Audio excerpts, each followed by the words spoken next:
Oh, you're in trouble now. I don't even think I have 30,000 subscribers and I'm on my way to Oregon. This dude chased. Okay, so I got my wife with me, and behind us, obviously, is that New Holland 74C 30-foot grain platform. My problem is I'm not in Indiana anymore. I'm actually in Ohio now, and I can only go 40 mile an hour. Is that a feel-good feeling or no? No. It's not. We really kind of want to be going at least 45, right? Because 45 we'll be able to get on the interstate. So there's a Walmart up here, and we're going to pull into the Walmart parking lot, and I'm going to check the running gear under this thing to see if a bolt has loosened up on the tongue or something, and if I can tighten up a couple of things. I do have some tools, but if I can tighten up a couple of things, and we can get an extra 5 mile an hour out of it, possibly 10. If I could get it to 50, I'll go on the interstates. I don't care. But beautiful country out here in Ohio, don't you think, dear? Yeah. I think it's gorgeous. Yeah, it is. Flat fields, trucks passing us at Mach 45. Because I'm going only 40. They're going Mach 45. But you can just see all these fields and stuff. It's nice. The guys at the, what is it? Tri-County Equipment Incorporated, New Holland dealer in Bluffton, Indiana. They're looking at me like, you look familiar. I said, YouTube, One Lonely Farmer, and they were like, it was great. Anyway, yeah, we had a good time. I don't go in and announce like, hi, I'm One Lonely Farmer and I want money. I mean, no, I don't do that. If they recognize me, I'll roll with it. If they don't recognize me, then you know what? I'm just a normal, regular guy, right, Teresa? Yep. Am I? You called me normal? Yep. What the hell's wrong with you? I'm not normal. I'm Abby. Abby Normal. Right? Put that on my face. I have big pimple. You're so pretty. Shut up. The camera never breaks when you're holding it. Right, it's true. She's so pretty. My bald head's like... But anyways, I am running on minimalist sleep. Drove all night. I slept for a couple hours in the middle of, I believe, we were in Ohio, right? No, you slept when I drove. We were in Pennsylvania. Okay, slept when I drove. She was in Pennsylvania. We were in Pennsylvania. So I slept for a couple hours in western Pennsylvania, because I had been up since 2 o'clock the night before. So I've got 2 hours worth of sleep in 36 or 40 hours now. I don't even know.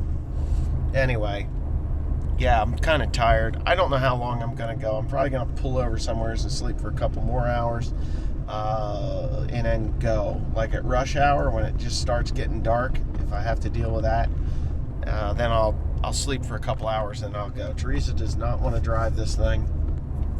Do you? Unless you fix that wobbling like a whore, yeah, I can drive it. Wobbling. It's wobbling like a sick whore. Yeah.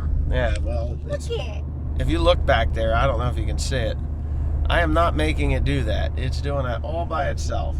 I mean, a slight wobble, fine, but I got it to 45 and she was going to throw herself on its side and have a temper tantrum, so I just backed it down to 40, and 35 is no better than 40, so I'm just going to go 40, and that'll be that. Anyway, we're on our way. Talk to you in a few hours. Yeah, it should reach. Hell yeah, it's going to Yeah, yeah, but an inch short. See my crack? Hell yeah. Woo! That was close. That was very It close. was. But you know what? It's okay. Thought it was funny. You're saying, the boy's saying, I've been in this car seat for a long time now. I know. Hell, when I was a kid, I never sat in a car seat. This wasn't a thing. No. Did you know that? And we don't have car seat too in the Philippines. Of course, we don't have a vehicle, so What do you need a car seat for? You don't drive. yeah. Your dad had a car though, didn't he? Yeah, he did. Uh-oh. I dropped one. I'm gonna cut myself and I'm gonna laugh like hell because I'm stupid. Oh, come on. I've been dropping your butt splice. Huh? Your butt splice. Why?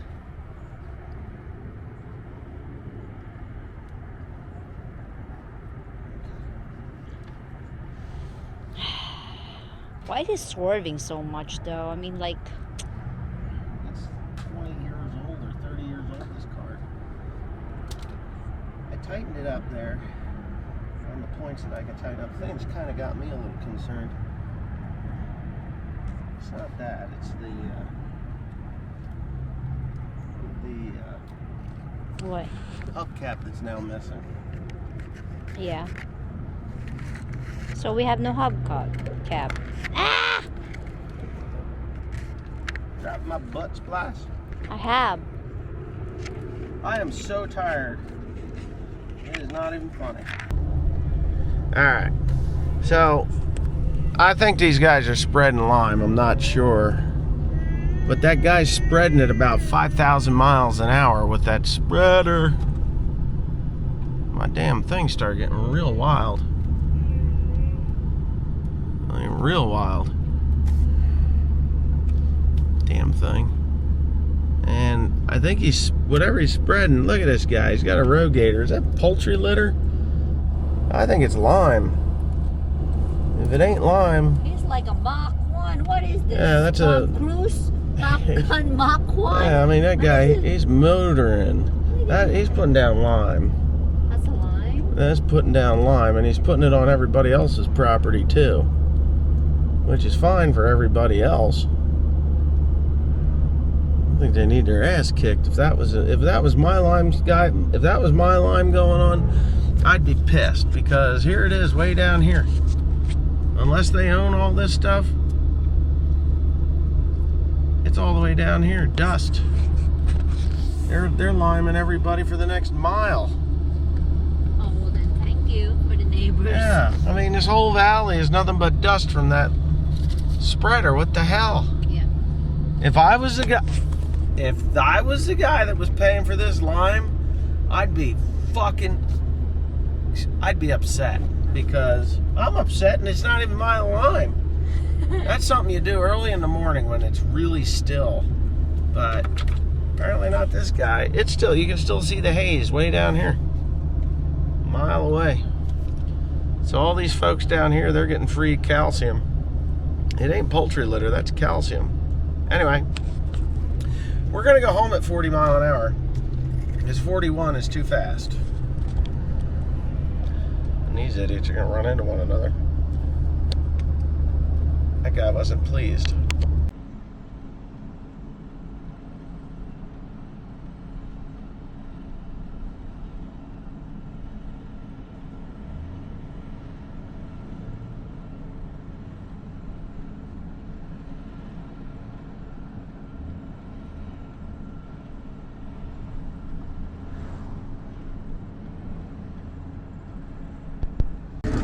Alright, so we're on our way to go cut some soybeans for the first time with this grain platform that I just brought back. I haven't really done a proper video of it. My aunt walked up to me and interrupted me with a smile on her face, so that's just the way that goes. But the combine flies down the road without a head at about 22, 21 and a half. I'm pulling it, believe it or not, a pretty good hill here for a combine. Does it just fine even with a head on, but if you don't know those really heavy folding 12-row heads, and let me tell you, those heads are heavy, super heavy. Makes this combine ride just a little bit different. In the feeder house, I almost think that the lift cylinders are not big enough to lift that 12-row head, as dumb as that may or may not sound. So you kind of gotta deal with that. But I'm going to put this grain platform on, and hopefully it's set up correctly that I don't have to call somebody about getting some help on the setup of it, because I think I'm pretty good with that. That's the IntelliView 4. Some guys have told me already that the new head, or the new combines, the new computers, and the software is not so good. It's the older ones. But I so far have not had any issues with that. But I'm gonna have to get off the phone here, or off the camera pretty quick, because I got a curve and stuff that needs to be dealt with.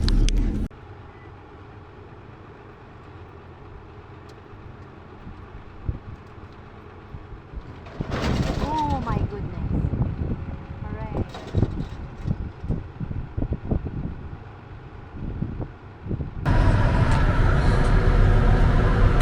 Already there. Now, I am so good. I just fired it up. It's got to warm up. It was pretty freaking cold this morning. I saw ice on the highway that had come off of the truck. So I figured I'd just talk about this head real quick. This is a 74C 2006 model head. There's really nothing wrong with it. My biggest problem is not the head at all. It's actually that green that's out there. It doesn't cut nice and clean. You got to go slow, and it'll build up here and cause this nonsense. So you got to go slow. It does a good job. I mean, it really does. It's got a new knife in it, at least new bushings. If you open this up here, it has spares. Right here, right there, there's spares, one on each side, which I was kind of pleased with. You're probably seeing this in the video that it is. Oh, there's your airplanes, by the way. You're seeing this in the video that I'm making. You saw that we went to Indiana. You saw that I drug it home behind the pickup truck. 40 mile an hour, 639 miles. Yippee skippy, yippee ki-yay, we got it done. So we do have rain coming at us, and I don't have time to be bullshitting too much. So what I'll do is I may as well just get in the cab. William's glove balloon, as he called it. And when Teresa said glove balloon, it sounded like glub balloon, which I didn't understand. Yeah. So, yeah. Anyway, the combine, we just fueled it up, and we put diesel exhaust fluid in there so we get her going. Yeah, combine's running pretty good. Doing a good job thrashing. I really cannot. I really can't complain. I'm not going to just run it wide open to go down there, but I can't complain about the way the combine runs. It runs good. It's quiet. I'm pretty happy. Very happy, actually. I think that upper sieve should be open wider. Now I'm going the wrong way. I want that thing open at least a half an inch. Let's make it 9/16. Yeah, the upper one needs to be open more. I wasn't having an issue, but it could become an issue. Anyway, yeah, I got this one here to do. This is all the soybeans that I've done. I've got several thousand bushels cut already. So here we go. Now that auger, it's gonna jerk to life. You watch. See that? I am having. Oh, look at her go. What are you doing? That thing is freewheeling, man. That thing shouldn't be doing that. What the heck? It's gonna think about it for a second. Whoa, whoa, whoa. There it goes. It wasn't sure what it was doing. So, whoa, whoa, whoa. What are you doing here, thing?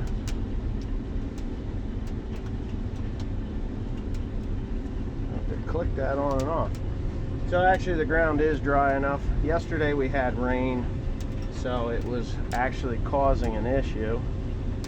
We don't like issues. Why are you running so damn fast? Come on. You should only be going slow. Maybe my oil is a little bit thick because it hasn't warmed up yet.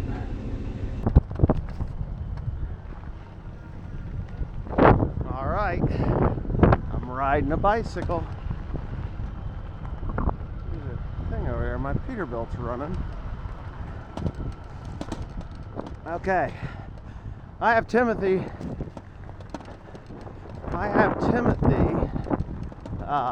cutting soybeans today because I took a load of beans to the port. Yeah, the port of Newark, New Jersey. Had a bit of a mishap there, but you know, I'd never been there before, and I guess I just wasn't paying attention. Yeah. So anyway, he's got lights going. I do kind of want to see what this thing's doing, so I'll just keep pedaling out here. Sorry about the wind noise if you hear it. Again, this is beans after wheat. You got that one. Let's see what he's got in that truck.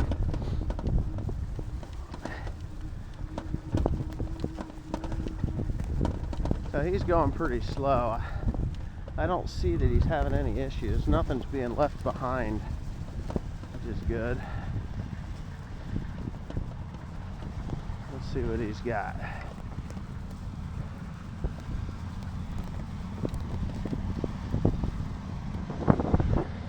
They are damp, I can tell by the things coming out. So these are beans that are shelling out in the head. His reel is not going too fast, but you can see a bean here, bean here. These are double crop beans, so they are more brittle. They're more brittle in the pod than, say, a full season bean. If it was a full season bean, we'd be done with it already. But yeah, it's not shooting beans out the back.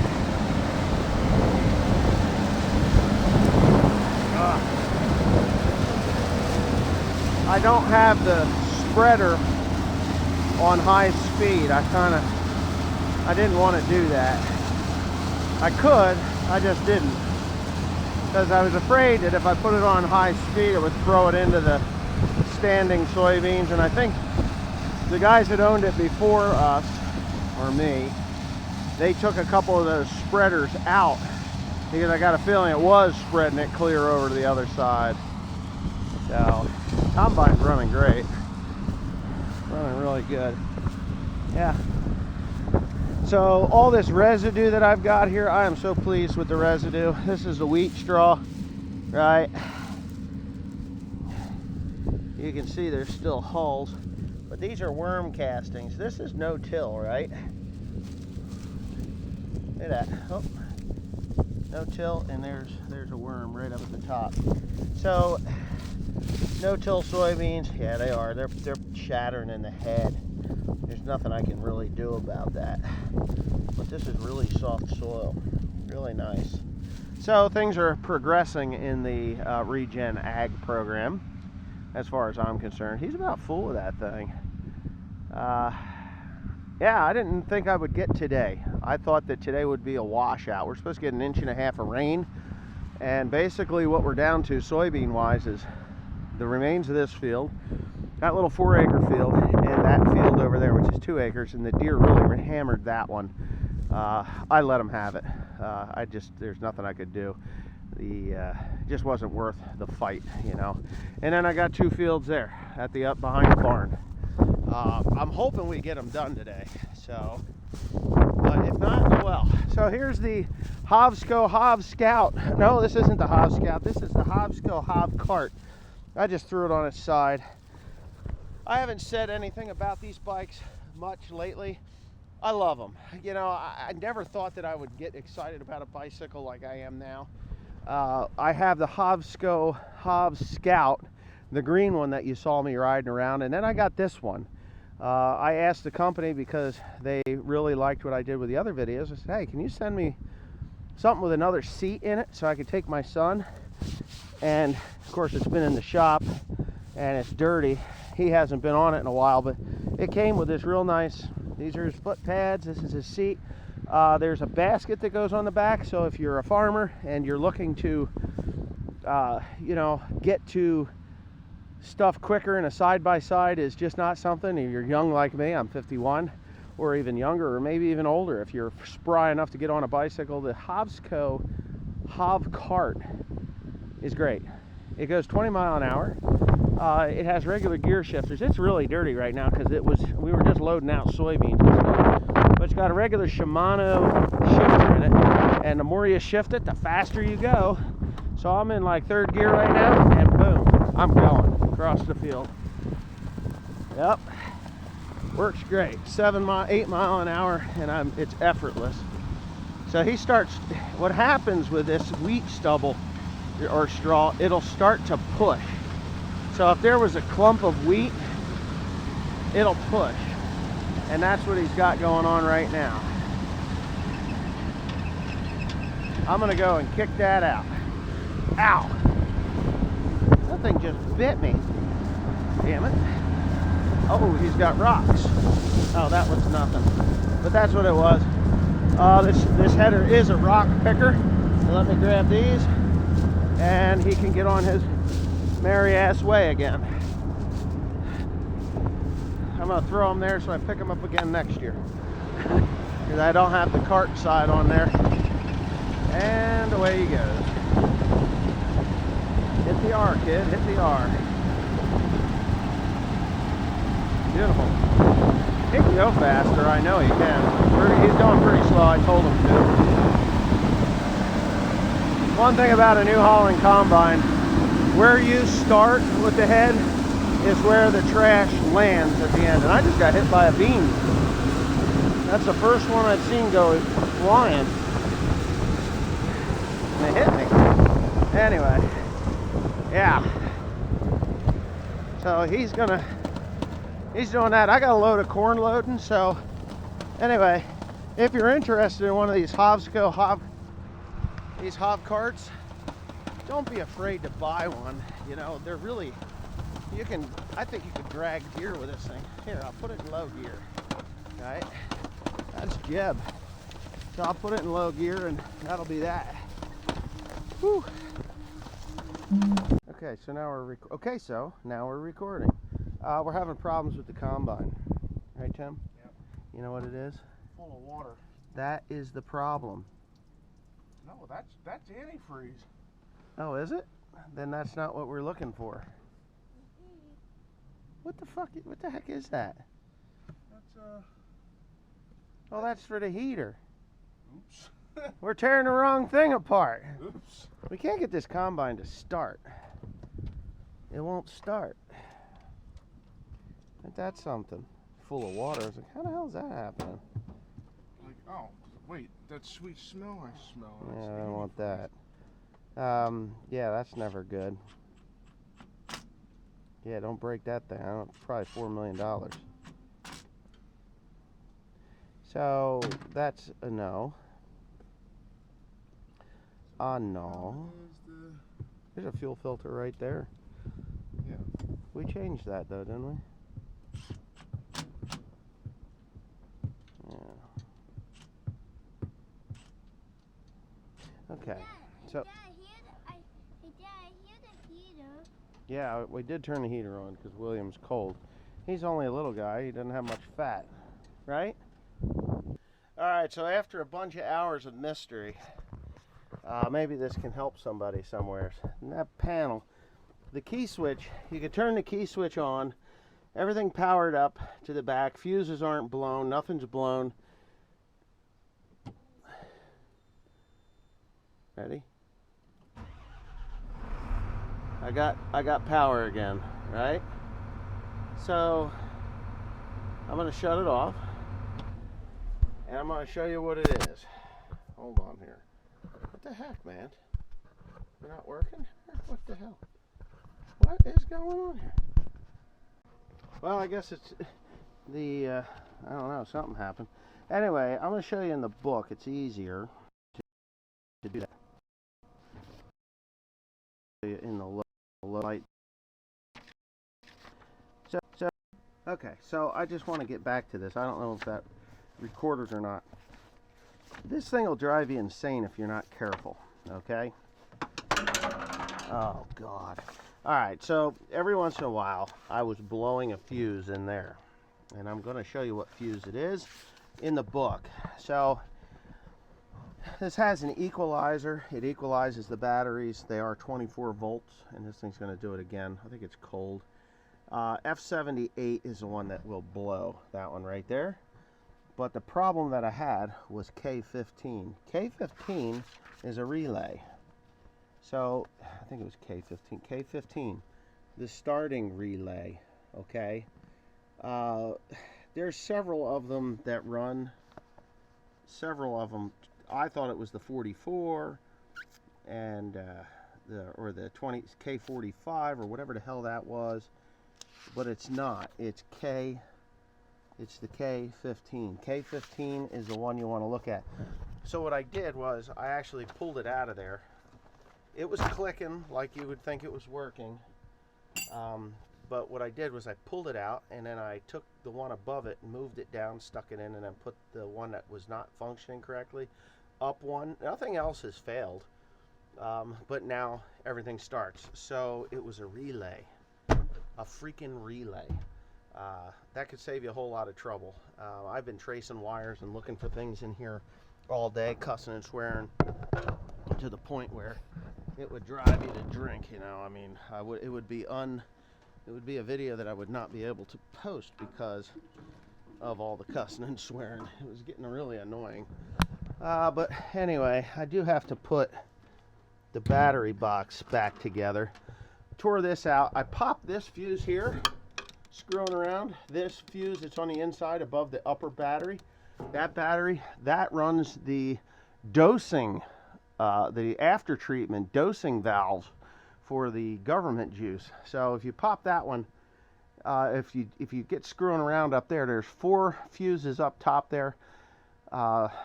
They're not all for the starting relay or the starter for that thing. They are for the dosing valves, the after treatment care, and all that crap. I pulled the relay off, and I stuck my test light on it, and I heard something snap. So I had to investigate. That took about 20 minutes to figure that one out. But it was there. It is there. I've charged the batteries. I know that I read online that some of these, oh my goodness, some of these problems that people have are, you know, one battery is no good. Well, my battery checker is there, and that's a dead short, and they're fine. So it's not them. But tomorrow morning I'm going to go ahead. I got 2 screws there, and I got everything here. It's starting to get dark, and my eyes aren't as good as they used to be. So I'm just going to head home. It is Thanksgiving. I worked all day. My mom and dad did have supper, which was nice, or dinner, or whatever you want to call it. But Teresa's still in the Philippines, and I have to figure out why this tractor's leaning so bad. Oh, yeah, damn tire's flat on the bottom again. There's a hole there, but anyway, I feel much better now that I can actually turn the key and start it. I had a TR70 one time that you could, for 10 years, it was up with a screwdriver to jump it. But anyway, gotta find my kid. He's in the house. Well, I gotta get him out of the house. We're going home.